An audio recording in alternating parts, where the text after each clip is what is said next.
Hello guys, welcome back to my YouTube channel. അപ്പോൾ നമ്മളിന്ന് വെളുപ്പിനെ ഫ്ലാഷ് ലൈറ്റ് ഒക്കെ ഇട്ട വീഡിയോ എടുക്കുന്നതെന്ന് വെച്ചാൽ നമ്മളിന്ന് വെളുപ്പിനെ മധുരൈ അരവിന്ദ് ഐ കെയർ ഹോസ്പിറ്റലിൽ വീണ്ടും ചെക്കപ്പിന് വേണ്ടി പോവാണ്. അപ്പം ഞാൻ എപ്പോഴും പോകുമ്പോൾ മിനി വ്ളോഗ് ആയിരുന്നു ഇട്ടോണ്ടിരുന്നത്. അപ്പം എൻ്റെ അടുത്ത് കുറച്ച് ചോദിച്ചു ഒരു ലോങ് വീഡിയോ ആയിട്ട് ഇടാവോന്ന്.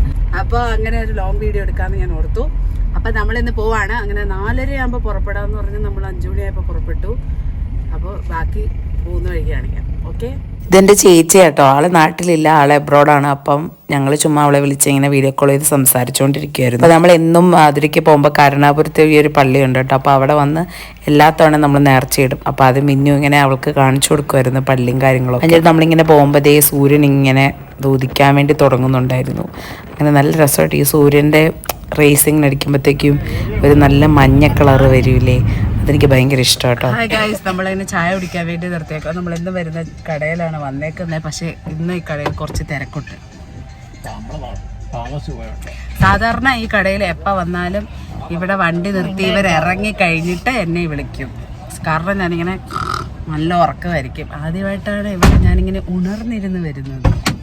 ഇത് തേനിയിലുള്ള ഒരു ടീ ഷോപ്പാട്ടോ. നമ്മൾ എല്ലാ തവണ ഇവിടെ വന്ന് ചായ കുടിക്കാറുണ്ട്. എല്ലാ തവണ നമ്മൾ വരുമ്പോൾ ഈ കടയിലെ ഡിവോഷണൽ സോങ്സ് നല്ല സൗണ്ടിൽ ഇട്ടേക്കുന്നതാണ്. പക്ഷേ ഇത്തവണ അതിപ്പോൾ സിനിമ പാട്ടായിരുന്നു കേട്ടോ.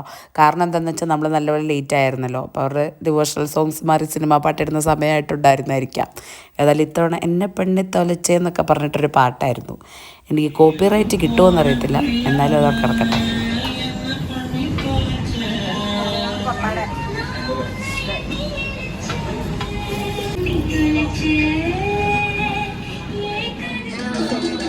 ഞാൻ ആദ്യം ഒന്ന് കഴിക്കേണ്ടെന്ന് ഓർത്തെ, പക്ഷെ നല്ല മൊരിഞ്ഞു ഒഴുകുവാണ്.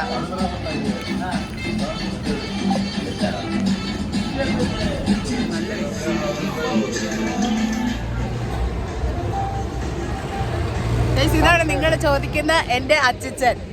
ഇത് എൻ്റെ അച്ഛൻ, എൻ്റെ സ്വന്തം അപ്പൻ, എൻ്റെ പെട്ടച്ഛൻ. ഇവരിരട്ടകളല്ല കേട്ടോ. കുറെ പേര് എൻ്റെ അടുത്ത് ചോദിക്കാറുണ്ട് ഇവരിരട്ടകളാണോ. അതെ അതെ, പരട്ടകളാണ്. അതൊരു നഗ്ന സത്യം. പപ്പ എങ്ങോട്ട് നോക്കിയേ, ഇവിടെ വാ. ഇവിടെ ഇത് പപ്പ, ഇതെന്റെ പെറ്റച്ഛൻ്റെ ചേട്ടൻ, എൻ്റെ വളർത്തച്ഛനൊക്കെ. ഇത് പപ്പ. ഇവർ രണ്ടുപേരെയും കണ്ടിട്ട് എൻ്റെ അടുത്ത് കുറെ പേര് ചോദിക്കുക ഇരട്ടകളാണോ ഇരട്ടകളാണോ. ഇരട്ടകളല്ല. അതെ, ഇവർക്ക് രണ്ടുപേർക്ക് നടുവിൽ ഒരു ചേച്ചിയും കൂടെ ഉണ്ട്. ഇതുപോലെ രണ്ടുപേരുടെ ചാണത്തലയും ഈ നല്ല വിടവുള്ള പല്ലൊക്കെ കണ്ടിട്ടില്ല ഇത് ഒരുപോലെ ഉണ്ടല്ലോ, ഇരട്ടകളാണോ. പക്ഷെ അല്ല, ഇവര് ഇരട്ടകളല്ല.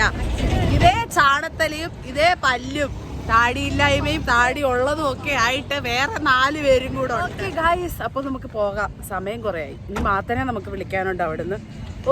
നമ്മളിപ്പോൾ കുറേ വർഷമായിട്ട് ഇങ്ങനെ ഇടയ്ക്കിടയ്ക്ക് മധുരയ്ക്ക് പോകാറുണ്ട് കേട്ടോ ഹോസ്പിറ്റലിൽ. അപ്പോൾ പോകുന്ന വഴിക്കെല്ലാം നമ്മൾ കയറി ചായ കുടിക്കുന്ന ഒരു കട ഉണ്ടായിരുന്നു. ആ കടയിലെ ചായ പോലെ തന്നെ സ്പെഷ്യലായിരുന്നു ആ കടയിലെ അണ്ണന്. പുള്ളി ഭയങ്കരമായിട്ട് സംസാരിക്കുകയൊക്കെ ചെയ്യുമായിരുന്നു കേട്ടോ. പണ്ട് ആ സ്ഥലത്ത് ആ ഒരു കട മാത്രമേ ഉള്ളായിരുന്നു. അതുകൊണ്ട് നമുക്ക് പെട്ടെന്ന് കണ്ടുപിടിക്കാൻ പറ്റുമായിരുന്നു. ഇപ്പം ആ കടയുടെ അപ്പുറത്തും ഇപ്പുറത്തൊക്കെ കുറേ കടയായി ഭയങ്കര വികസനം വന്നുകൊണ്ട് നമുക്ക് ആ കട പെട്ടെന്ന് ഐഡൻറ്റിഫൈ ചെയ്യാൻ പറ്റത്തില്ലായിരുന്നു. അപ്പോൾ ഇത്തവണ ഏതായാലും ആ കടയിൽ കയറിയിട്ടേ ഉള്ളൂ എന്ന് പറഞ്ഞാൽ നമ്മളവിടെ ചെന്നായിരുന്നു. വേറെ ഒരു ചേട്ടനും ചേച്ചിയായിരുന്നു. അപ്പം ഞാൻ ചോദിച്ചു അണ്ണൻ എന്ത് ചെയ്യുന്നു. അപ്പൊ പിള്ളേർ പറഞ്ഞു എന്തുവാ ഒന്നെങ്കിൽ പറ അല്ലെങ്കിൽ ചിരിക്ക്. അപ്പൊ അണ്ണൻ മരിച്ചു പോയി എന്ന് പറഞ്ഞു. എരന്ത് പോയി എന്ന് പറഞ്ഞാൽ മരിച്ചു പോയിന്നാന്ന് എനിക്കറിയാം. അതിന് മിന്നുവിന് ഇപ്പൊ ഒരു ചളി പറയണം. മിന്നു പറയുന്നുണ്ടോ? മിന്നു പറയുന്നില്ല. ആ വരും. അപ്പൊ മിന്നുവിന്റെ ചളിയാക്കിയത് ഞാൻ അപ്പൊ അവരോട് പറഞ്ഞു എന്നാ വരുമ്പോ അന്വേഷിച്ചു എന്ന് പറഞ്ഞേക്കാൻ. ഭയങ്കര തമാശ. പിന്നാണ് അത് സ്വന്തം ചളി അവള് തന്നെ ഓർത്തിരുന്ന് ചിരിക്കുന്ന കേട്ടോ. അവളെ സപ്പോർട്ട് ചെയ്ത് ചിരിക്കാൻ ഭയങ്കര ചിരി അവരുടെ കൂടെ. ആ സപ്പോർട്ട് കിട്ടിയപ്പോ അവള് ചിരി നിർത്തുന്നില്ല. ഇവിടെ ഞാൻ നല്ല സ്റ്റാൻഡേർഡ് തമാശ പറഞ്ഞ ആർക്ക് ചിരിക്കണ്ട. ഇനി അതിന് കൂടെ ചളി കേട്ടിട്ട് രണ്ടുപേരും ഭയങ്കര ചിരി. അച്ഛനെന്തെങ്കിലും പറയാനുണ്ടോ? അപ്പയ്ക്ക് എന്തെങ്കിലും പറയാനുണ്ടോ? ആർക്കൊന്നും പറയാനില്ല.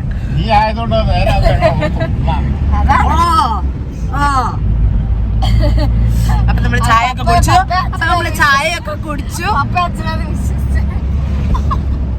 മതി കേട്ടോ. അപ്പൊ നമ്മള് ചായയൊക്കെ കുടിച്ചു. നമ്മളിനി പോവാട്ടോ. അപ്പൊ സമയം എന്തായെന്ന് അറിയാം, 8 മണി കഴിഞ്ഞു. 8 മണി കഴിഞ്ഞ് 9 മിനിറ്റായി. അപ്പൊ നമ്മൾ എപ്പോഴും ഇങ്ങനെ പോയിക്കൊണ്ടിരിക്കുന്നേ ഉള്ളൂ. എപ്പോഴേലും എത്തുമായിരിക്കും. ഇനിയിപ്പോ നമ്മളോട് ചിലപ്പോൾ ഭയങ്കര തിരക്കായിരിക്കും. ഇത് ഡോക്ടറുടെ ചെക്കപ്പ് ആയതുകൊണ്ട് എത്ര നമ്മൾ നേരത്തെ എന്നാലും 6 മണി 7 മണി ആകാതെ നമ്മൾ അതിനകത്തുനിന്ന് ഇറങ്ങാൻ പോകുന്നില്ല. പറഞ്ഞ പോലെ തന്നെ നമ്മൾ ഹോസ്പിറ്റലിൽ എത്തിയപ്പോൾ ഭയങ്കര തിരക്കായിരുന്നു കേട്ടോ. പിന്നെ കുറേ നേരം ക്യൂ നിന്നാണ് നമ്മൾ ചീട്ടൊക്കെ എടുത്തത്. ഇവിടെ വന്നപ്പോൾ ഇങ്ങനെ ആൾക്കാർക്ക് പേരിടുന്നൊക്കെ അറിഞ്ഞത്. സുഭാഷ് ചന്ദ്രബോസ് വാങ്കെ, ഇന്ദിരാഗാന്ധി വാങ്കെ എന്നൊക്കെ പറഞ്ഞ് വിളിക്കുന്നേക്കാം. ഒരു ദിവസം ഞാൻ ഓർത്തത് എന്താടേ സ്വാതന്ത്ര്യ സമരം കഴിഞ്ഞ് വന്ന വഴിയാണ്. അങ്ങനെ കുറേ നേരം വെയിറ്റ് ചെയ്ത് ഒരു ഫസ്റ്റ് റൗണ്ട് പരിപാടി കഴിഞ്ഞപ്പോഴത്തേക്കും നമ്മൾ ഫുഡ് കഴിക്കാൻ വേണ്ടി പോയി. അപ്പോഴേക്കും ക്യാൻറ്റീനിലെ ബ്രേക്ക്ഫാസ്റ്റ് ഐറ്റംസ് ഒക്കെ തീർന്നായിരുന്നു. പിന്നെ ലഞ്ച് അവിടെ നമ്മളൊരു തക്കാളി ചോറ് വാങ്ങിച്ച് കഴിച്ചു. പക്ഷെ എനിക്കെന്തോ അത്ര സാറ്റിസ്ഫൈഡ് ആയില്ല. എനിക്ക് ഭയങ്കരമായിട്ട് ഇഷ്ടപ്പെട്ടില്ല. അപ്പം ഞാൻ ഒരു മിൽക്ക് ഷേക്കും ഒരു ബ്രൗണിയും കൂടെ കഴിച്ചു. ഇപ്പോൾ ഒരു സമാധാനമുണ്ട്. ഫസ്റ്റ് റൗണ്ട് ചെക്കപ്പ് 2 പേർക്കും 2 സ്ഥലത്താണെങ്കിലും ലാസ്റ്റത്തെ ചെക്കപ്പും കാര്യങ്ങളൊക്കെ കഴിഞ്ഞ് ഡോക്ടറിനെ കാണാനായിട്ട് നമ്മളെല്ലാവരും കൂടി ഒരു സ്ഥലത്ത് വരും കേട്ടോ. ഈ ഹോസ്പിറ്റലിലെ എല്ലാ ഫ്ലോറിലും ഓരോ കോഫി കൗണ്ടർ ഉണ്ടായിരിക്കും. വൈകുന്നേരം 5 മണി ആയപ്പോഴത്തേക്കും നമ്മൾ അവിടെ നിന്ന് ഇറങ്ങിയപ്പോഴത്തേക്കും നല്ലപോലെ വിശക്കുന്നുണ്ടായിരുന്നു. അപ്പം നമ്മൾ ഓരോ ദോശ കഴിച്ചു. രാവിലത്തെ ലുക്ക് ഇത് റീവൈൻഡ് ചെയ്ത് രാവിലത്തെ നോക്കിയ എന്ത് രസം. ഞാൻ 2 തവണ ഉറങ്ങി എഴുന്നേറ്റപ്പോഴത്തേക്ക് എൻ്റെ സൗണ്ട് പോയി. എനിക്ക് നല്ല തൊണ്ടവേദനയുണ്ടായിരുന്നു. 2 തവണ ഹോസ്പിറ്റലിൽ കിടന്നു ഉറങ്ങി എഴുന്നേറ്റപ്പോഴത്തേക്ക് സൗണ്ട് പോയി. ഇനി നമ്മുടെ പരിപാടിയെല്ലാം കഴിഞ്ഞു. ഇപ്പോൾ സമയത്ത് 5 മണി ആയപ്പോഴത്തേക്ക് നമ്മളിന്ന് ഹോസ്പിറ്റലിൽ നിന്ന് ഇറങ്ങി. നമ്മൾ എന്നിട്ട് ഫുഡൊക്കെ കഴിച്ചല്ലോ. അപ്പോൾ ഇനി നമ്മൾ നേരെ പോവാ.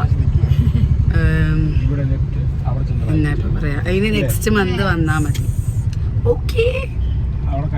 അങ്ങനെ കമ്പത്തിൻ്റെ അടിവാരം എത്തിയപ്പോഴേ അവിടെ ഒരു കേരള റെസ്റ്റോറൻ്റ് ഉണ്ട്. നമ്മൾ മിക്കപ്പോഴും പോകുമ്പോൾ അവിടെ കയറാറുണ്ട് കേട്ടോ. അപ്പം നമ്മൾ ഇത്തവണയും അവിടെ കയറിയായിരുന്നു. അപ്പോൾ അവിടുത്തെ മെയിനായിട്ട് നമ്മൾ കഴിക്കാറുള്ളത് പൊറോട്ടയും ഫിഷ് കറി അല്ലെങ്കിൽ കപ്പ ബിരിയാണി കേട്ടോ. അപ്പോൾ അച്ചിച്ചൻ, പപ്പ, മിന്നു അവർ പൊറോട്ടയും ഫിഷ് കറിയുമാണ് പറഞ്ഞത്. ഞാനും മാത്തനും കപ്പ ബിരിയാണി വരാൻ വേണ്ടി വെയിറ്റ് ചെയ്തിരിക്കും കേട്ടോ. അച്ചിച്ചൻ കഴിക്കുന്നിട്ട് എനിക്ക് ഭയങ്കര കൊതി വരുമായിരുന്നു. അപ്പോൾ ഞാൻ അച്ഛൻ്റെ നിന്ന് ഒരുപാട് മേടിച്ച് കഴിച്ചു. എന്നെ ടേസ്റ്റാണ്, നല്ല സൂപ്പറായിരുന്നു കേട്ടോ. അങ്ങനെ നമ്മുടെ കപ്പ ബിരിയാണിയും വന്നു. ഞാൻ കഴിക്കാൻ തുടങ്ങി. നല്ല കുഴഞ്ഞ് നല്ല അടിപൊളി കപ്പ ബിരിയാണി കേട്ടോ. പക്ഷെ നല്ല എരിവായിരുന്നു ഇത്തവണത്തേന്. ഭയങ്കര സ്പൈസി ആയിരുന്നു. എനിക്ക് പിന്നെ ഈ സ്പൈസി ഫുഡുകൾ ഭയങ്കര ഇഷ്ടമാണ് കേട്ടോ. ഇത് പക്ഷേ കുറച്ച് കൂടുതലായിരുന്നു. നല്ലപോലെ ഇരിക്കാനുള്ളതുണ്ടായിരുന്നു. അത്യാവശ്യം നല്ലപോലെ എരിവുണ്ടായിരുന്നു കേട്ടോ. ഇങ്ങനെ എരിഞ്ഞെങ്ങിരിക്കുമ്പോഴല്ലോ നല്ല ചൂട് കട്ടൻ ചായയോ കട്ടൻ കാപ്പിയോ അങ്ങനെ എന്തെങ്കിലും കൂടെ കുടിക്കണം. അപ്പം അടിപൊളിയായിരിക്കും. കണ്ണൊക്കെ അങ്ങ് നിറഞ്ഞ് ഒഴുകും. അപ്പോൾ അതേ ഒരു കട്ടൻ ചായയും കൂടെ അങ്ങ് നമ്മൾ കുടിച്ചു കേട്ടോ. ശരിക്കും പറഞ്ഞാൽ എരിവ് പോകാൻ വേണ്ടിയിട്ട് പച്ചവെള്ളമല്ല, ഇങ്ങനെ ചൂട് വെള്ളമൊക്കെയാണ് കുടിക്കേണ്ടത്. അപ്പോൾ ഭയങ്കരമായിട്ട് നമുക്ക് സഹിക്കാൻ പറ്റത്തില്ലാത്ത പോലൊരു ഫീല് വരും. പക്ഷെ അത് അപ്പം തന്നെ അങ്ങ് പൊക്കോളൂ കേട്ടോ. ഹായ് ഗൈസ്, ഞാൻ വെട്ടമുള്ള കുറച്ച് ഒതുങ്ങിയ സ്ഥലത്തോട്ട് വന്ന് നിന്നതാ. ഇത് അവിടെ നമ്മുടെ വണ്ടി കിടപ്പുണ്ട്. ഇത് ഈ കടയിലാണ് നമ്മൾ ഫുഡ് കഴിച്ചേ. അപ്പോൾ ഇത് എൻ്റെ സൗണ്ടൊക്കെ പോയി. സൗണ്ടിൻ്റെ അടുത്തൊരു തീരുമാനമായി. ഇനി ചൂടുവെള്ളമൊക്കെ കുടിച്ച് അതൊന്ന് ശരിയാക്കണം. അപ്പോൾ നമ്മളിനി നേരെ വീട്ടിലോട്ട് പോവാം. ഇപ്പോൾ 8 മണിയൊക്കെ ആയി. ഇന്നൊരു 8:45 ആകുമ്പോഴത്തേക്കും നമ്മൾ വീട്ടിൽ ചെല്ലുമായിരിക്കും. അപ്പോൾ ഇനി അടുത്ത വീഡിയോയുമായി വരുന്നവരേക്കും ടാറ്റ ബൈ ബൈ ഗൈസ്. നിങ്ങൾക്ക് എല്ലാവർക്കും ഈ വീഡിയോ ഇഷ്ടമായി എന്ന് വിശ്വസിക്കുന്നു. അപ്പോൾ tata bye bye, see you. Okay, don't forget to like, share, subscribe. Okay, by.